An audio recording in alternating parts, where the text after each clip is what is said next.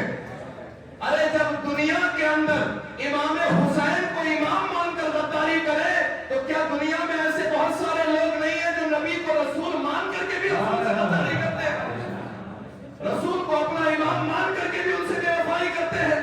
یہ سبق ملتا ہے امام حسین سے. میں آپ کو جو اصل سبق ہے اس کی طرف لے جا رہا ہوں. امام حسین کے پیچھے نماز پڑھ رہے ہیں لیکن ان کا دل امام حسین کے ساتھ نہیں. ظہر پڑھی, پیچھے ہٹ گئے, پھر خلاف ہو گئے, اب آگے نہیں جانا.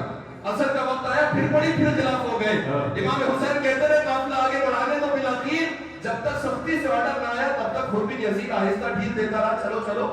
لیکن آخر کار ایک سختی کا پیغام آیا. ابن سعد 4000 لوگوں کے ساتھ جو رے کے مکان پر جا کر کے حملہ کر کے وہاں کی حکومت پانے والا تھا, وہ 4000 کا قافلہ لے کر امام حسین ابن علی کے پاس آیا. آرڈر تھا یزید کا, کہا وہ چھوڑو 4000 کا قافلہ لے کر کے جاؤ حسین کو, جبکہ معلوم ہے کہ حسین تیاری کے ساتھ نہیں آ رہے, حسین کے ساتھ لاؤ لشکر ہزاروں کا نہیں ہے. لیکن آپ رضی اللہ تبارک و تعالی عنہ کے جلال و حیبت کا عالم یہ تھا کہ تنہا حسین تنہا ہو کر کے بھی ساری دنیا کے باطل پر حاوی ہو چکے. تو یہ اہل حق کا کام ہوتا ہے کہ اہل حق کو اکیلے مت سمجھنا, وہ اکیلے بھی ہو تو پوری دنیا کے باطل کو دبانے کی طاقت رکھتے ہیں. اسی وجہ سے تو یزید کا لشکر آیا ختم ہو گیا, 4000 کا آیا مٹ گیا, 40000 کا آیا دب گیا, 22000 کا لشکر جرار آیا ختم ہو گیا. 82 کا قافلہ کل بھی زندہ تھا, 82 کا قافلہ اب بھی زندہ ہے, 82 کا قافلہ صبح قیامت تک پوری دنیا کے اندر اسلام کے اجالے دیتا رہے گا. جو بہتی آگ کے شعلوں پہ سویا وہ حسین, جس نے سب کچھ کھو کے پھر بھی کچھ نہ کھویا وہ حسین, جو جوان بیٹے کی میت پر نہ رویا وہ حسین, مرتبہ اسلام کا جس نے دوبارہ کر دیا, خاک کے سروں کو ہم کو سویا کر دیا, مرتبہ اسلام کا جس نے دوبارہ کر دیا. اور یہ وہ حسین ابن علی ہے کہ جس نے اسلام کو چہار پار کے عالم میں اجالا کر دیا, جس کے اجالے سے کونے کونے میں شرق و غرب سے لے کر شمال و جنوب تک اسلام کے اجالے ہوئے. وہ خون مصطفیٰ حسین ابن علی کا ہے. اللہ کریم ہم سب کو کہنے سننے سے زیادہ عمل کی توفیق عطا فرمائے. وقت بہت ہو چکا ہے, آپ کی طبیعت کو دیکھ کر کل سے آج ایسا لگ رہا ہے کہ آپ اور سننا چاہتے ہیں, لیکن اب وقت اتنا ہو گیا ہے جتنا ہونا چاہیے تھا. تو اب مزید انشاءاللہ العزیز کل کی گفتگو جمعرات کی میری حاضری تو نہیں ہوگی, لیکن آپ ضرور آئیے. کل بھی ایک نشست ہوگی, مختصر خطاب ہوگا. پھر جمعہ میں انشاءاللہ العزیز آپ تمام ضرور حاضر آئیں گے کہ یہ جمعہ بھی ہے اور عاشورے کا دن بھی ہے. تھوڑا سا لمبا خطاب ہوگا, عادت کے حساب سے آدھا گھنٹہ ہوتا ہے, 15 منٹ 10 منٹ کے حساب سے زیادہ ہو جائے گا اس جمعہ. تو آپ انشاءاللہ العزیز جمعہ میں تشریف لائیں, جوق در جوق تشریف لائیں, وقت سے پہلے آ کر اپنی جگہ سنبھال لیں اور پوری تیاری کے ساتھ آئیں کہ اچھے سے آنا ہے اور بہت دیر تک بیٹھنے کے ارادے سے آنا ہے, تاکہ بار بار بیچ میں نفس اور شیطان کی عیاریوں میں آ کر کے خیال ڈالتا ہے نا, شیطان تو کسی کو نہیں چھوڑتا, وہ تو ہر سو چاہتا ہے کہ آدمی بھاگ جائے اچھائی کے کاموں اور راستوں سے. لیکن آپ تیاری کے ساتھ آئیے اور اعلان سن لیجئے کہ جمعرات 9 محرم ہے اور جمعہ 10 محرم ہے.